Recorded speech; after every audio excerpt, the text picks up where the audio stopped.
Good morning. Sorry, some of the overlap with Dr. Rohit's talk is going to be inevitable, and please bear with me on that.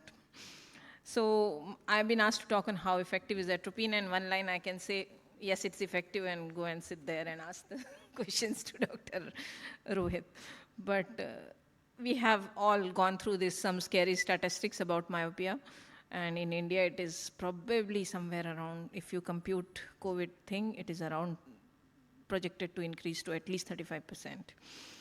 So who needs the intervention? When you talk about intervention, progression of 0.5 diopter or more over a year, axial length elongation, and I think that should go even the first point rather than the second point here, 1 millimeter or more, or probably you should use both the criteria to decide on which child needs therapy or which child needs drops. And children who are at risk of progression, like parental history, if one parent versus two parents, if their lifestyles are gadget oriented, and if their sleep patterns are different. There are now very clear correlation between daylight hours, genetic history, and sleep patterns. So if you think your child fits into it, then probably you should look at interventions. So this is the whole armamentarium of the interventions which we have available here. You have pharmacological agents, you have optical devices, you have specialty contact lenses, you have combinations, and we don't talk about it enough, but lifestyle modification is also an intervention. So these are the pharmacological agents which have been tried in myopia control: atropine, low-dose atropine drops, pirenzepine, and oral 7-methylxanthine. Pirenzepine is not commercially available. Oral 7-methylxanthine is only available in Denmark and some European countries, not available in India. So my talk is going to be basically focused on atropine. So we, as Dr. Rohit mentioned, we don't know initially it was thought that it was effect on accommodation, but probably it acts through dopamine release, and it blocks the M1 and M4 receptors in retinal hemacrine cells. And this leads to the release of dopamine, which inhibits eye growth. This is a hypothesis or a postulated mechanism. It also probably has a small effect directly on sclera by inhibiting glycosoma and glycan synthesis via non-muscarinic mechanisms. And as Dr. Saxena had already mentioned, that a decreased lens power in children on atropine is probably a postulated mechanism. So contrary to popular belief, actually atropine was tried as early as in the 1990, where you had the first study by Yen et al. On 2 randomized control studies, which showed a reduction of 60% or more in progression. But the study suffered from lot of loss of follow-up, and that's why it probably did not find traction among the clinicians at that time. Again, another study somewhere near that time also looked at atropine 0.05, 0.25, and 0.1, and corresponding reduction in myopia was 60, 19, and 42, which is something based on what we see today with 0.01. However, in this study, the control group children received 0.5% atropicamide and was not a placebo.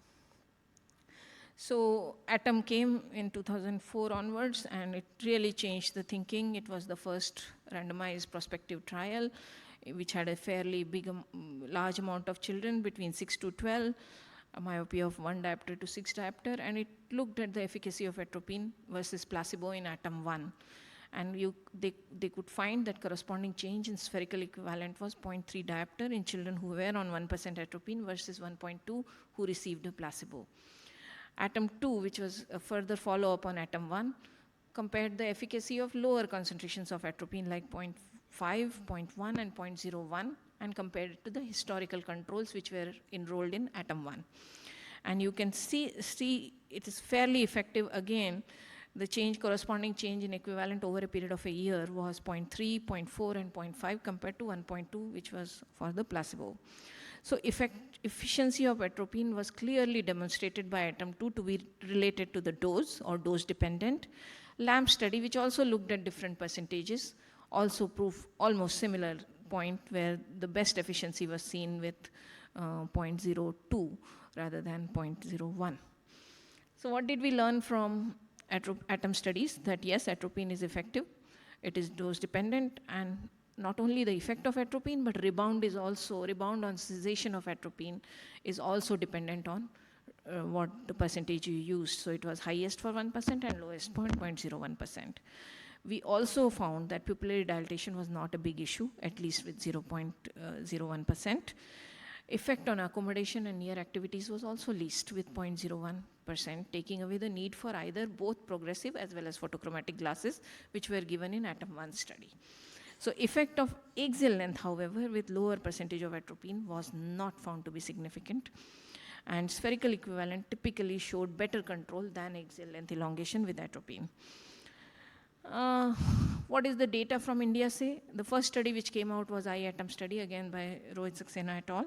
And it was a multicentric, placebo-controlled, prospective randomized study with 100 children, aged 6 to 14, and with a documented progression of 0.05.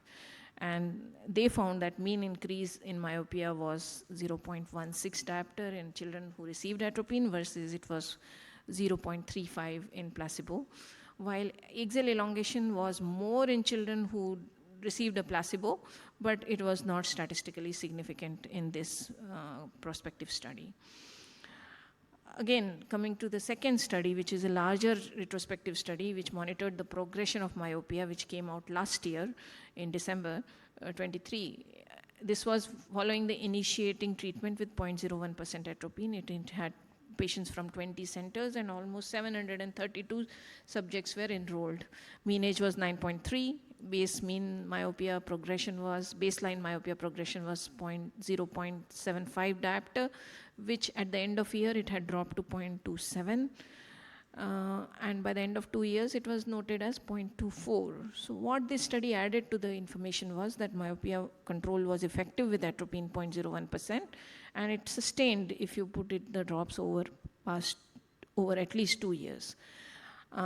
Younger children, they also found, this study also found, which has a large pan-India enrollment, they also found that younger children who had higher baseline progression had poorer response to the treatment compared to children who are older and who had lesser progression at the time of enrollment. This study, however, did not look at the axial length. So is it universally effective? Is there anything, evidence which is coming to contrary? Repka et al. From a study in USA, they reported that 0.01% was not effective in slowing progression of myopia and axial elongation when compared to placebo. However, a CHAMP study which had larger number of subjects, which was also done in USA with nearly similar ethnic enrollment, but it was multi-preservative, they showed good myopia control compared to placebo. Can I have a minute more? One slide only I have. LAMP study again compared that and they found that 0.015% was more effective. Is there a role of atropine in pre-myopia, as doctor was asking? There are 2 studies which are available with some data. One is by Dr. Jethani, who have reported on efficacy of low-dose atropine in preventing progression of axial myopia. But both the studies had a documented axial length progression at the time of enrollment. Fang et al. Have done it with 0.025, and Jethani et al. Have used 0.01 for children who have pre-myopes. Now, how do you define pre-myopes? Any children under 5 years of age with less than +1 diopter is considered pre-myope, though this is not a universally accepted definition, but for practical purposes, this is the definition which we are all using. So if we look at the evidence, atropine is effective, economical, can work across powers and ages, easily available, and dose strength can be easily titrated because it is available in multiple strengths. Is everything all hunky-dory? No. There is some sobering data coming from subjects who participated in ATOM studies. A 20-year follow-up on subjects who were enrolled in ATOM-1 and ATOM-2 in early 2000s. They were examined around a decade or 2 decades later.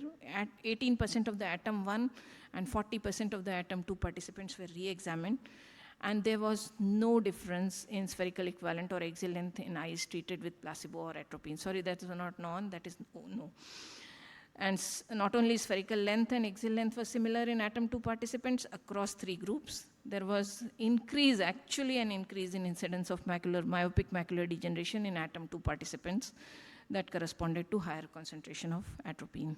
So, so long-term data is still, this study has a little bit trouble in the sense that only a quarter percentages were examined again, and probably what we don't know is how far, and these all received atropine for only around a couple of years, 2 to 4 years most of these children received. So what we can infer from this study is that probably you need to put atropine longer, and rebound is bound to catch up faster than you think in children who were on slightly higher percentage of atropine. Thank you for your attention. Thank you, Dr. Sumita.